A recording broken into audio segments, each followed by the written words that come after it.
208, the terminology comes from Public Law 92-500, which is passed by Congress, and that was the Congress's big response to the water quality crisis that we had in the 1970s, and one of its main goals was to upgrade nationwide the wastewater treatment plants to secondary or tertiary treatment, a better quality of sewage treatment. It created the NPDES permitting program for point sources, which included public sewage and industrial wastewater. But it also included a planning requirement, that's Section 208. And it speaks in very broad terms about regional approach to waste management. I think we would call that more water quality today.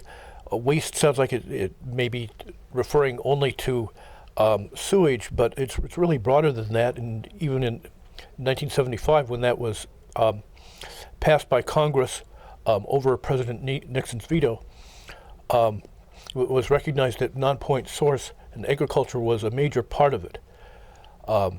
But the main activity that came out of the Clean Water Act in 1975 was the big construction grants program to provide grant money to enable all of those wastewater upgrades to be built.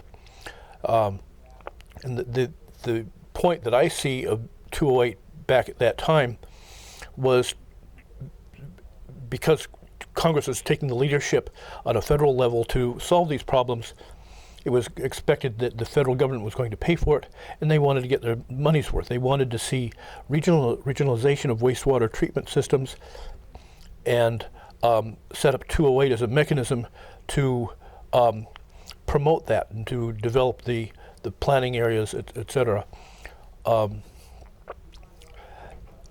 I don't think at that time there was a lot of real consideration given to what would happen to 208 after the grant money ran out. But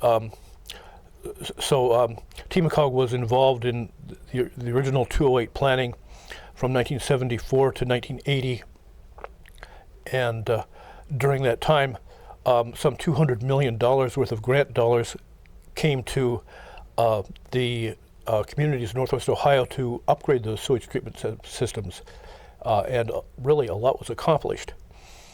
By the time I got to TMCOG in 1984, it was starting to become apparent that it would be necessary to maintain this 208 plan. The construction grants weren't dead yet, but they would be gone within a couple of years.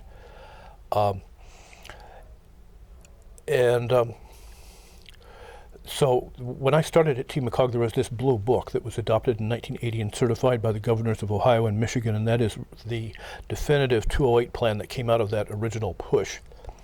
And even then it was, it didn't take much investigating to realize that the planning areas that were set up in that 1980 version were out of date, that a number of the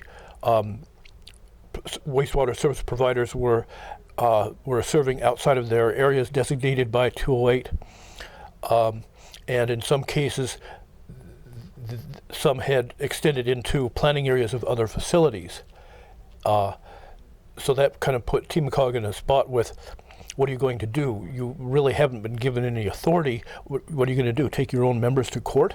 I don't think so. On the other side, the 208 recognized a role for the federal government, US EPA, a role for the state government, the Ohio EPA and Michigan DNR, and also then the regional agency that was charged with bringing in elected and other appropriate officials that dealt with water quality.